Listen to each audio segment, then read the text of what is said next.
शादी के मंडप पर रसगुल्ला खाकर दुल्हन बोली, मैं हाथ धोकर आती हूँ। फिर पता चला ऐसा सच कि गुस्से में दूल्हे ने फेंक दिया सेहरा और बारात ले गया वापस। रसगुल्ले का बहाना बनाकर दुल्हन ने कर दिया ऐसा कांड कि गांव वाले भी रह गए हैरान।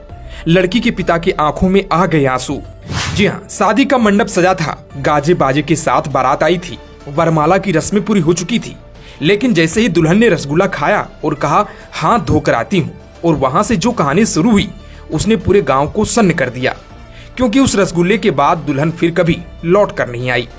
दरअसल बुधवार की रात जब लोग शादी की खुशियों में मशगूल थे तो 21 साल की नेहा कुमारी ने वो किया जिसकी किसी ने कल्पना तक नहीं की थी। वहीं दूल्हा अमरजीत कुमार अपने गांव से बारात लेकर मुंगेर पहुंचा था। परिवार वालों ने जोरदार स्वागत भी किया था।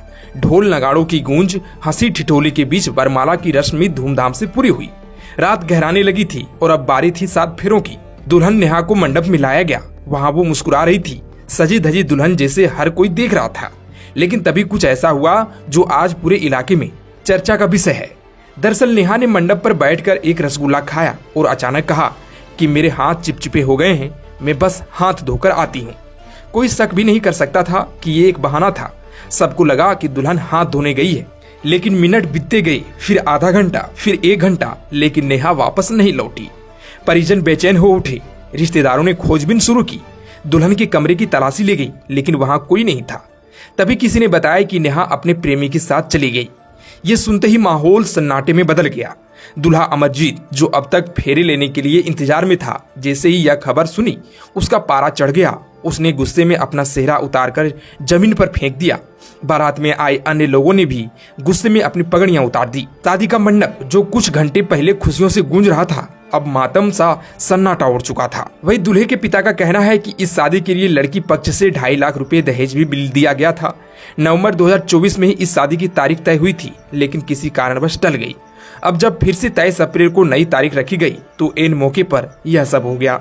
वही नेहा के पिता बेहद सदमे में हैं। उन्होंने कहा कि हमने अपनी बेटी की शादी बड़ी उम्मीद से तय की थी। हम दिल्ली में रहकर मजदूरी करते हैं, 4 बेटियां और 2 बेटे हैं। बड़े अरमान से नेहा के लिए रिश्ता तय किया था, दहेज भी दिया। साथ ही उन्होंने दुख जताते हुए कहा कि नेहा सबसे बड़ी बेटी थी। जब दूल्हे से दूसरी बेटी से शादी की बात कही तो दूल्हे ने साफ मना कर दिया। बोला जबरन शादी करवाओगे तो बाद में छोड़ देंगे। वहीं स्थानीय सूत्रों के अनुसार नेहा की गांव के ही एक युवक के साथ पिछले 1 साल से प्रेम प्रसंग चल रहा था। हालांकि घर वालों ने जबरन उसकी शादी कहीं और तय कर दी, लेकिन नेहा ने इसका विरोध नहीं किया, बल्कि एक मौके की तलाश में रह रही थी। शादी के दिन उसने सारा प्लान पहले से तैयार कर रखा था। प्रेमी को टाइमिंग भी बता रखी थी। जैसे ही मंडप पहुंची और मौका मिला, वो बहाने बनाकर निकली और प्रेमी संग चली गई। इस घटना ने पूरे मुंगेर में हलचल मचा दी है। गांव वालों में तरह तरह की बातें हो रही हैं। कुछ लोग लड़की को साहसी कह रहे हैं तो कुछ इसे परिवार की बदनामी मान रहे हैं। नेहा अब कहाँ है ये अभी साफ नहीं है, लेकिन इस मंडप से भागी एक दुल्हन ने कई दिल जरूर तोड़ दिए हैं।